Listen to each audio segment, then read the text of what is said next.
We have covered Railfen cipher, Caesar cipher, Vigenère cipher.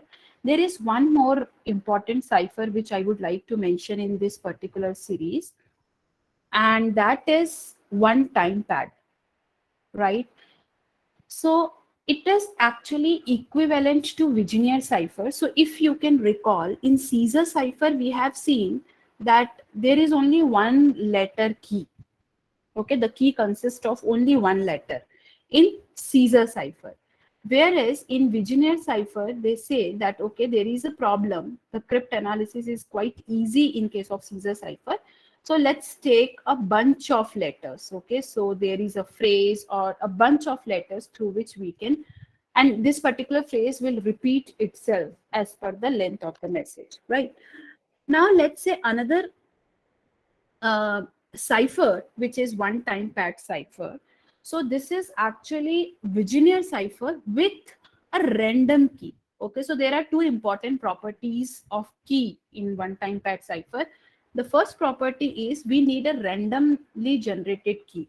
And the second property is the key should be as long as the message. Okay, this is the second property, right? The algorithm or the operation which we perform on plain text and key is fixed here. It is just the XOR operation, right? So we will, so as we have seen in Caesar cipher and Vigenère cipher, we are shifting it with whatever the corresponding key is. In this, we will perform XOR operation, right? So it is better to write it in terms of bits. So this is the key, and the size of key is equivalent to whatever the text you have to cipher, okay, or encrypt. The important thing is actually, with this you are covering the entire plain text. You are actually masking entire plain text, because if you remember in Vigenère cipher, we have seen that although we are using a phrase or polyalphabetic key, still we have to repeat the key, and that will actually again lead to some sort of uh, frequency analysis based crypt analysis, right? So in this, what we will do, we will keep the entire key a random, I mean, entire key is a random key and it is equivalent to size of the plain text, right? So let me just quickly revise the XOR operation. So if I have to draw the truth table corresponding to XOR operation, so suppose there are two variables, X and Y, the possible value could be 0, 0, 0, 1, 1, 0, and 1, 1, right? XOR operation says when there are the same values of X and Y, we will write 0. If they are different, we will write 1. Okay, this is the XOR operation. So this is what we will perform on key and plain text in order to get the cipher text. Okay, in that sense, this is quite a simple algorithm, but this is unbreakable algorithm. We have proper proofs which says that you cannot break this algorithm provided both the conditions are fulfilled, right? The key should be random and the key should be as long as the message. So we can prove that this is somehow the strongest algorithm we are having. Okay, now why this is unbreakable? Because they say that there is a huge state space where you have to look for example, we have a ciphertext DXQR, right?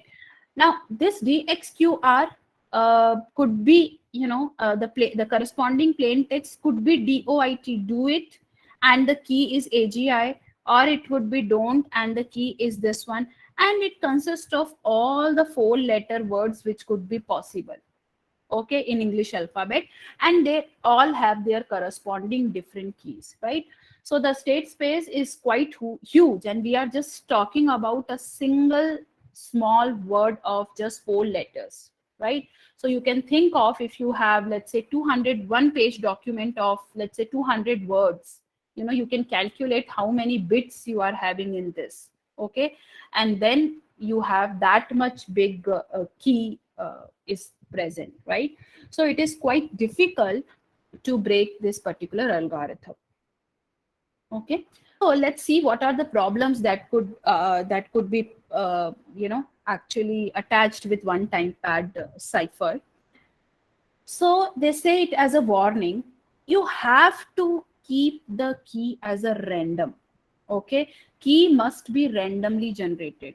Otherwise, you can attack the cipher by trying to regenerate the key.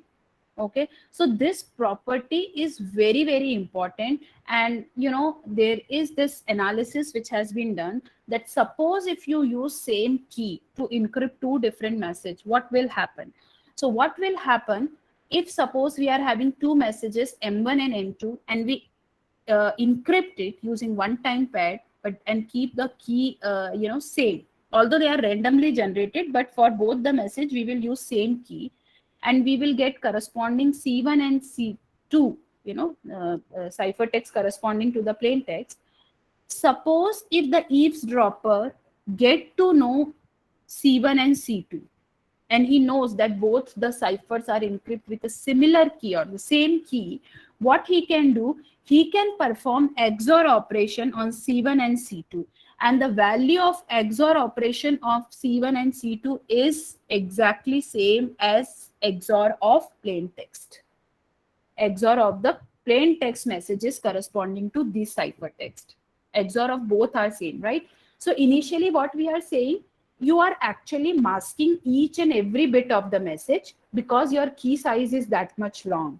Okay, the only thing that eavesdropper will know is the length of the message. That's it. That is the only information which is revealed. But with this, you actually, if you are using same key, you are also revealing the XOR performed on multiple messages.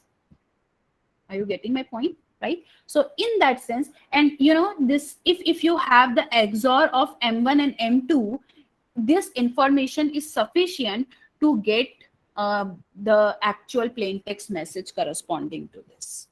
Okay, and in that sense, it is written as a warning that your key should be random at each time. For each message, you should use a random key. Okay, so the problems that we encountered are: key, the first problem is the size of the key. It is too long, right? So the size of the key is as long as the message. The second point says you have to generate a key randomly. And if you might have knowing that we have some sort of pseudo number generators in our computer, right? So in that sense, we are not having a true random generators. We are always dealing with a pseudo random generators, right? So our keys are not random that much. Okay, there are approximations involved, which definitely somehow hamper the security of the ciphertext. If the key is reused, it is not secured, right? And we can use one key only for one message at one time. Okay, so if I am having say 10 conversation with the same person, I have to use 10 different key each time. So for each conversation, there is this extra load of generating the key for each message depending upon the length of the message, and then somehow transmit that particular key to the other communicating party. Right. Then, we have already questioned about how to securely transmit this key. Although it is a problem in all symmetric encryption techniques, but here the key size also matters, right? Key size is as long as the message size. Okay. Also, there is no authentication involved, right? Somebody will send me, okay, this is the key.